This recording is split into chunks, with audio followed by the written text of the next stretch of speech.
Agreement sign ആ പൈസ തിരിച്ചെടുത്ത പ്രശ്നം തീരുമല്ലോ. അങ്ങനെയല്ലല്ലോ. എഗ്രിമെന്റ് സൈൻ ചെയ്യുമ്പോഴത്തേക്ക് നിങ്ങൾ എഗ്രിമെന്റ് സൈൻ ചെയ്യുമ്പോൾ അതുപോലുള്ള ആൾക്കാരെ കോർട്ടിസ്റ്റ് ആയിട്ട് വെക്കണം. അല്ല കണ്ട അണ്ടനെ അടകൊടനെയൊക്കെ പിടിച്ച് വല്ല മൊണ്ണാളെ പിടിച്ചല്ല നിർത്താവുള്ളൂ. വേണം അങ്ങനെയൊന്നും പറയില്ല കേട്ടോ.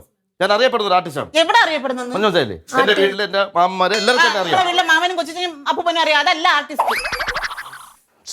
മോക്ക് വിഷം പോയത് സോറി മാറി പറഞ്ഞോ അടുത്ത് തുടരുതെന്ന് പറഞ്ഞു. ഞാൻ പറഞ്ഞത് കുട്ടിക്ക് വിഷമാവുന്നത് കുട്ടിയല്ലേ, ഒന്ന് ആശ്വസിപ്പിക്കണ്ടേ? നീ എന്തിനാ ഇങ്ങനെ കിഴങ്ങ് പോലെ നിൽക്കണേ? അത് ആർട്ടിസ്റ്റാണ്. ഞാൻ പറയുന്നത്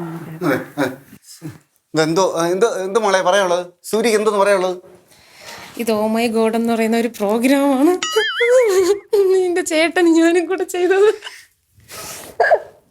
ഞാനല്ല, നിന്റെ ചേട്ടനാണ് ഇതില്. നിനക്ക് ഇത്തിരി ബോധമുണ്ടോ? ഇന്ന് എനിക്ക് പോകാനുള്ളതാണ്. നിനക്കറിയാം, നിന്റെ ചേട്ടനാ ബോധമുണ്ടോ? നിനക്കറിയാലോ. ഇത് ഷൂട്ട് ചെയ്തും കാര്യങ്ങളൊക്കെ ശരിയാണ്. ഇത് ടെലികാസ്റ്റ് ചെയ്യാൻ പറ്റൂല. ടെലികാസ്റ്റ് ചെയ്ത് കഴിഞ്ഞാൽ നിങ്ങൾ എല്ലാ സ്റ്റേഷനിൽ കയറേണ്ടി വരും.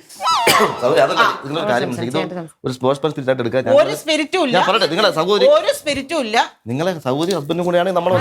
ഇല്ല, എന്റെ ഹസ്ബൻഡ് ഇവിടെ ഇല്ല. നമ്മൾ ചെയ്ത വേല എനിക്ക് ഇതിനെ പറ്റി ഒന്നും അറിഞ്ഞൂടാ. ആൾക്കറിയാം. എനിക്കറിയില്ല. അല്ല, നാട്ടിൽ വന്നപ്പോ ഇവർ രണ്ടുപേരുടെയാണ് ചാനലിൽ വന്നത്. എഗ്രിമെന്റ് അവര് എഗ്രിമെന്റ് ചെയ്തെങ്കിൽ അവരായിക്കോട്ടെ. എന്റെ സമ്മതം ഇല്ലാതെ എന്റെ ഈ വീഡിയോ റിലീസ് ചെയ്യാൻ പറ്റില്ല. ഹസ്ബൻഡിന്റെ കാര്യമൊന്നും എനിക്കറിയണ്ട. ഇത് ചെയ്യാൻ പറ്റില്ല.